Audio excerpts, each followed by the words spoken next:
Hi, everybody. My name is Jerry Wise, and I'm a life and relationship coach. And I've been helping people for 40 years with self differentiation and helping them grow using Murray Bowen family systems theory, which I think is one of the best ways to grow up as an adult and to change feelings, to change automatic reactivity. It's not a quick fix. It's not an easy thing to do, but a quick fix doesn't often end up resulting in a lot of good changes. Usually they're temporary changes, and I'm looking for long-term changes in which I really do transform myself, or you transform yourself in a way to where, excuse me, you're functioning differently in relationships. This particular series of videos, which I'm going to be doing, and this is the first one, is based on Jenny Brown's book, Growing Yourself Up. And she lists 7 characteristics of a mature inner adult. And I think these lists could be found in many of the Bowen books. They're common kind of traits of someone who is self-differentiated. And I wanted to go through these while she doesn't explain those. I wanted to explain each one to you and maybe give you an example of those. I want to try to keep the videos short for these. And those 7 are: someone who is a mature inner adult keeps their emotions in line with their values. That's what I'm going to talk about today. Secondly, stays on task even when experiencing discomfort. Improves themselves without blaming others. Stays in contact with those who are upset with them. Doesn't expect to be rescued by others and refrains from taking over for others. Resists the forces to fit in when the group ethos with the group ethos when it contradicts their values, and sees beyond self to the patterns of reactions each person is a part of. A systems way of thinking. This one today is on keeps their emotions in line with their values. And what we want to do is today talk about true feelings versus systems feelings. I have a video on systems feelings versus true feelings. Oftentimes systems feelings are not in line with our values and what we believe and what we want and who we are and who we want to be. For example, our emotional responses and reactivity align with our values and our paradigm. Often our paradigm or subjectivity, objectivity is what you see with your eyes, ears, nose. Your subjectivity is how you interpret all of that. Well, we've all grown up with a certain type of subjectivity and how we interpret things that go on around us. And what we want to do is begin to heal that and grow to become more of a self-differentiated individual. The paradigm that we have has to do with what do we want? What do we need? What do we believe? And oftentimes our feelings are all over the map in terms of reactivity and what goes on within us. And that map, those feelings are all over, are a map we've inherited from our family of origin, and a map we've inherited from some other adult experiences we've had too. And when our feelings and our beliefs and our values and who we are don't coincide, we then react, and our reactivity comes out. Such as treating people with love and respect. That may be a value that we truly believe and have. Though we find ourselves getting reactive and angry and disrespecting and hurtful of other people. But that's not our true values. The valuing of me and the valuing of the other. We need to value ourselves. We need to value other people. That may be a value that we have. But those often don't coincide with our feelings, and often systems feelings get those all out of whack. I wanted to share that self-differentiation can also be seen as a similar type of respect. Respect is another word for kind of self-differentiation. Do you respect the other, and do you respect yourself? And I think if someone is respectful and someone respects themselves and respects others, they are more self-differentiated. Someone says to you at work, I don't know why you always suck up to the boss, for example. Look what happens. We then feel angry. We then feel discounted. We then feel mad. We then feel hurt. We may feel shamed. And we may feel fearful that people perceive me as sucking up to the boss. My emotions don't align with my values, beliefs, and principles. And that's where it becomes very difficult. Instead, my emotions have intensity and anxiety. And again, we may be aware of that anxiety, we may not. We may just be aware of the anger or the defensiveness. But often underneath is a feeling of anxiety that's a part of the system that we grow up in, and now a part of the system of our workplace. My values may be, I value myself, that's what I believe. I have no need to defend myself to anyone, because we never have to defend ourselves.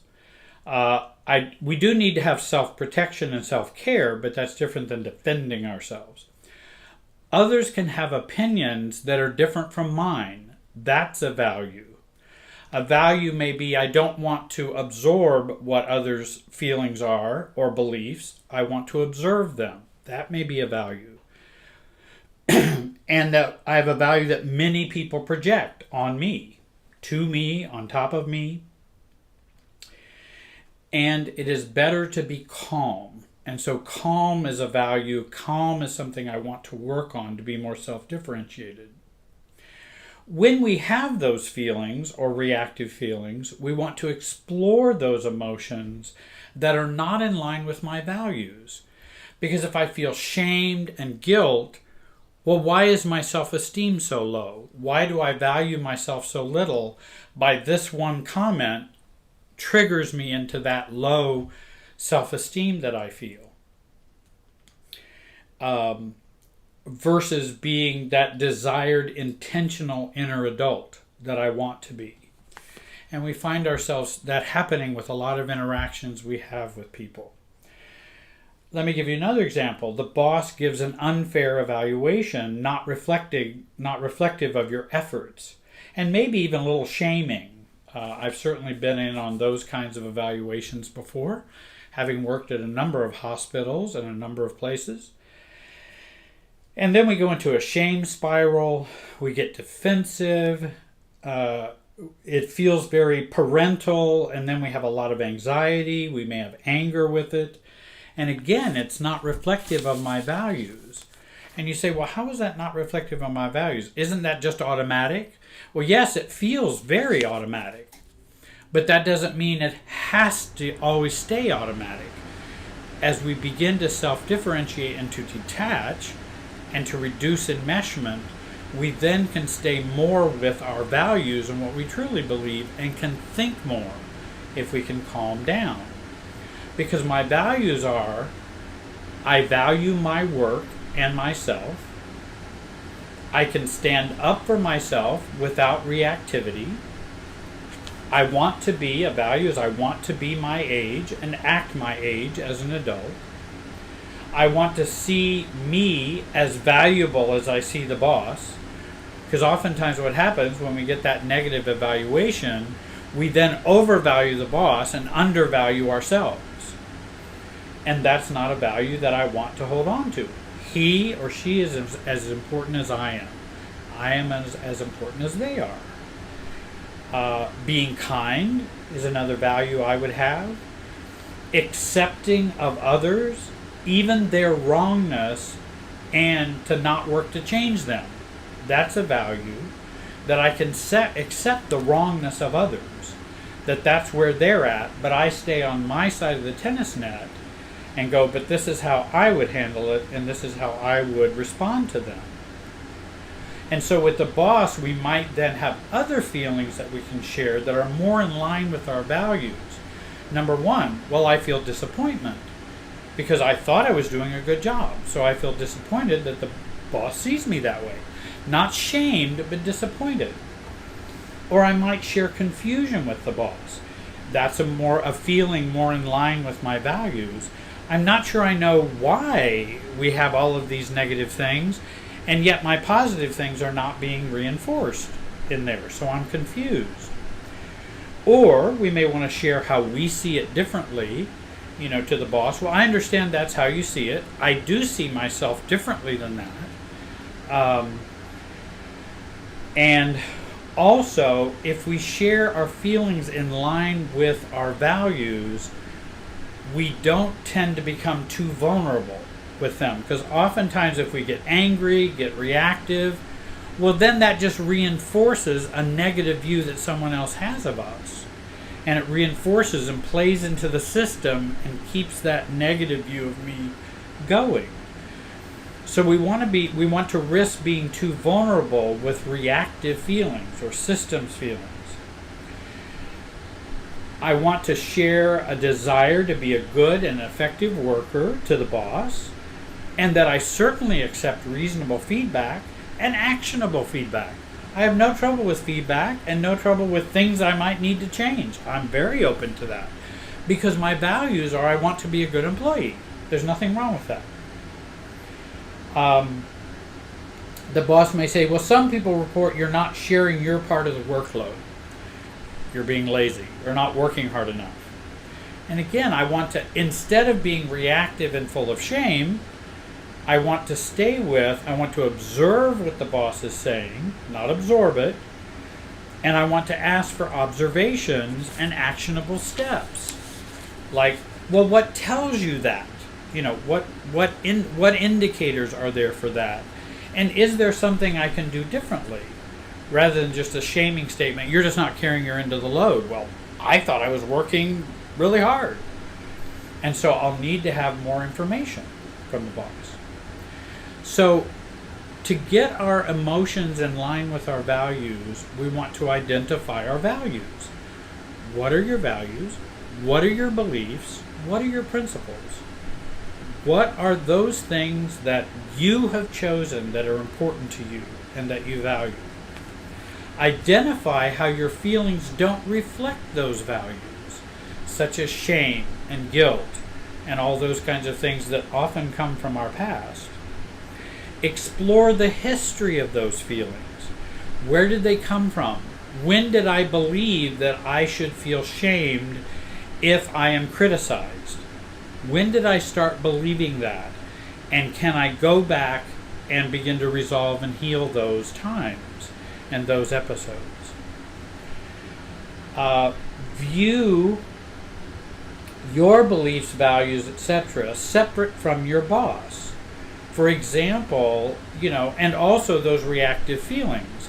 I'm having some reactivity, and if I feel defensive and shameful, or feel shameful or defensive, then I know, wait a minute, this is just not about my boss. This is about the past.